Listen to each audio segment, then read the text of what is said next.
ألم تر كيف فعل ربك بأصحاب الفيل ألم يجعل كيدهم في تضليل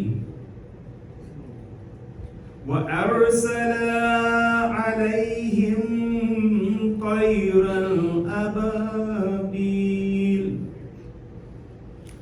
ترميهم بحجارة من سجيل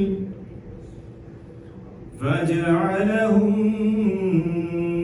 كعصف مأكول صدق الله العلي العظيم.